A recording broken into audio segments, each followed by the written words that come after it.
All right, welcome and thank you for attending the State Board of Pharmacy Stakeholder Meeting via webinar today. The date is December 16th, 2024, and it is 2:01 p.m. Before we get started, we would like to introduce the staff members from the Division of Professions and Occupations that are present. My name is Sarah Warner. I'm the Deputy Division Director for Policy and Communications with the division.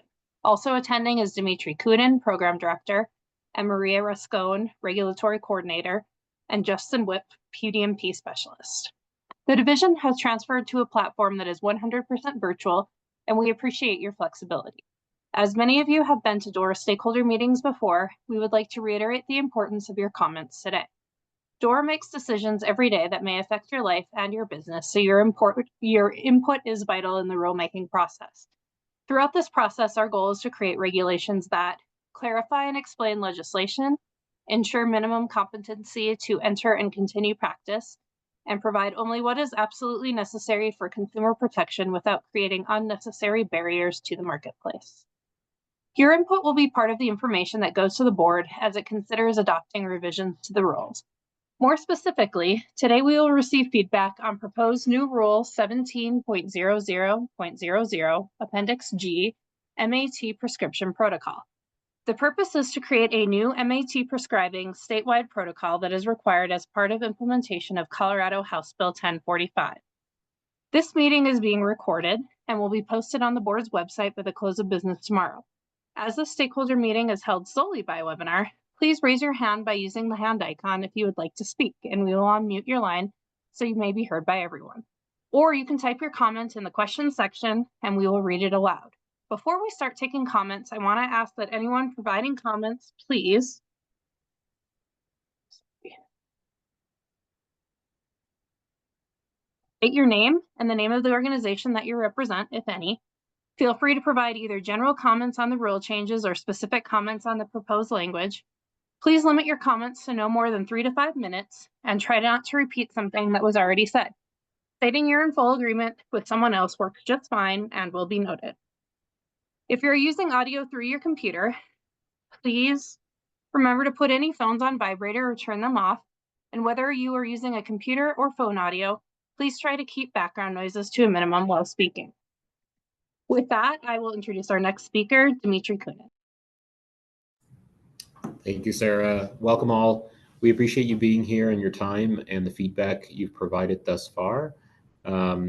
This protocol has come to us compliments of collaboration of Dr. Rara Balick, the Colorado Pharmacists Society. I know Emily's here. Thank you for being here and for bringing it to us. This has gone through multiple reviews, including the Board of Pharmacy, which initiated a rulemaking many months ago, the Board of Nursing, the Medical Board twice. It's with CDPHE now for final feedback as well. And ultimately, this will land with the board at its rulemaking hearing at their January 16th meeting at 9 a.m. That'll be one final opportunity for testimony for anybody that wants to provide feedback. We'll scroll through the protocol in its drafted form now. It's all in red line because it's a new protocol for the board in relation to House Bill 24-1045. But if anybody has any additional feedback to provide, that's the purpose of the stakeholder meeting. We'll kind of go through. I'll be watching for individuals with hands raised. You can either raise your hand or submit comments through chat. Obviously, we've already seen a lot of commentary that's already cooked into the form. Emily, we do have your feedback that you've provided. We'll be changing that before it gets to the board for changing the provider piece to practitioner to be consistent through the rules. So thank you for that, as well as your other piece. So if anybody has comments at this point in time, feel free to raise your hand. We'll unmute your line and you'll be able to provide those. And I believe Sarah had mentioned this, try to keep your comments to 3 minutes or less.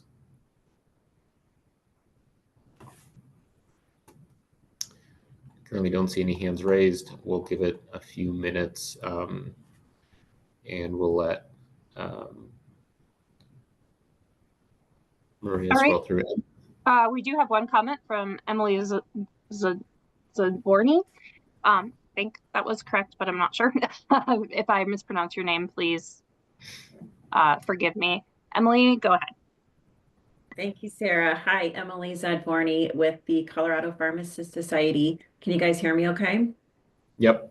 Perfect, perfect. Well, thank you for the opportunity to provide feedback. Obviously, we were one of the main entities drafting this protocol, so I don't have too much feedback today, but thanks for accepting those written comments we recently put in. Since then, we had some additional feedback provided from our members on one other item in that same section, which is the referrals to collaborating provider section. It's like page 6 or so. Yep. Perfect. So the written feedback we had provided, obviously changing to the word practitioner in that title there, and then changing the pregnancy referral. So that's in writing to you guys already.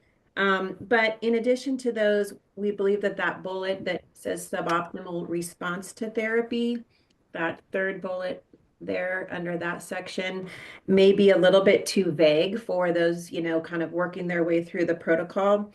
Um, our members felt like it could be interpreted that it would be necessary to provide a formal referral back to the collaborating practitioner and having to exit the protocol based on this subjective suboptimal response, even though what we really intended was that the pharmacist would still be actively working under the protocol authority to modify therapy in collaboration. So I think instead we would either recommend just striking that bullet point out, which was original language we developed, but just let the pharmacist with the collaborating practitioner work through that scenario, that subjective scenario of suboptimal therapy when the patient is not quite optimized, but using the authority already in the protocol to modify and work with the collaborating practitioner. So I think it would be our preference just to strike that bullet. I think if there was any pushback or a questioning of that, then it could be just maybe in parentheses clarifying, the consultation is required instead of a referral, if that referral language is too strong. But happy to answer questions or elaborate on that if you need me to. Thanks, Emily.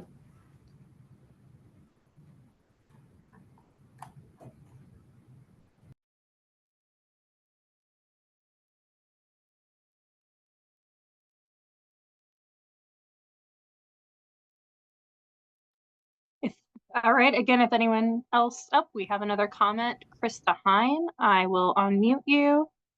All right, Krista, you have been unmuted and you should be able to speak. Hi, my name is Krista Hine. I am with Safeway Albertsons, and we support what Emily said with that bullet point.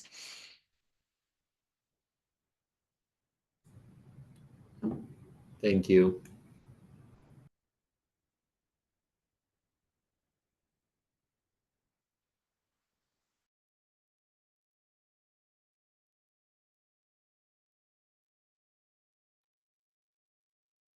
If anyone has comments, you may use the raise hand feature at the bottom of the screen. If you are not able to find that or would prefer to submit your comments in written form, you can do so by choosing the Q&A option, which is also at the bottom of your screen. You can also submit written comments through the link provided on the notice up until the date of the hearing.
I am not seeing any comments at this point, so I'm going to give it another couple of minutes, and then we will wrap up if there are no additional comments.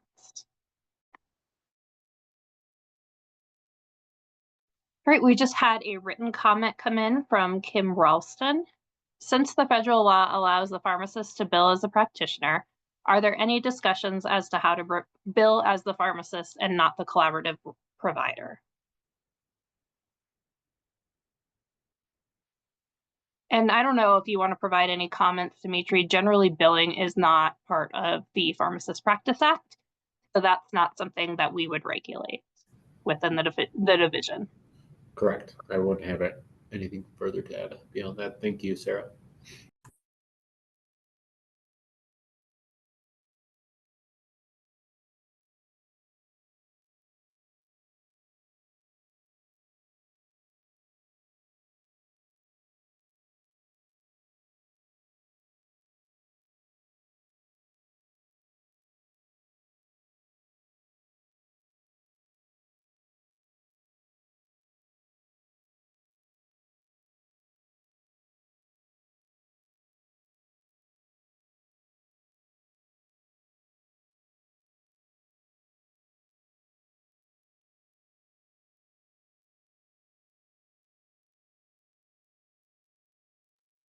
I'm going to give it until 2:15 if we do not have any additional questions. I did have a comment come in from Emily saying that they're happy to elaborate on billing, so I will place that in the Q&A box for those who may be interested on that.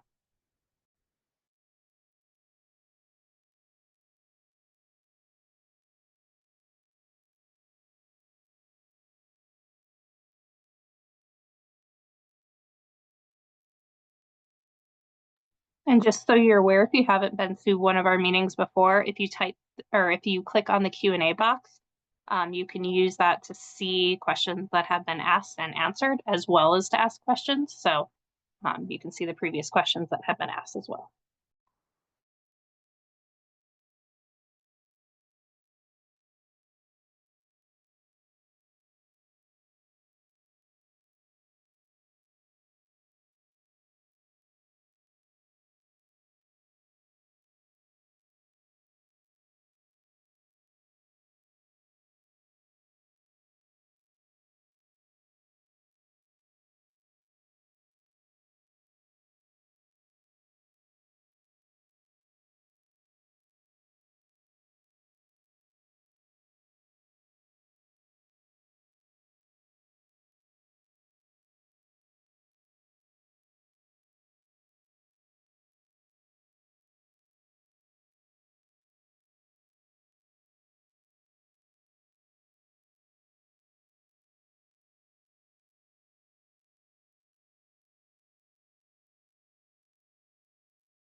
All right, it is 2:15 and I am not seeing any additional questions. So before we wrap up, Dimitri, did you have anything additional you would like to add?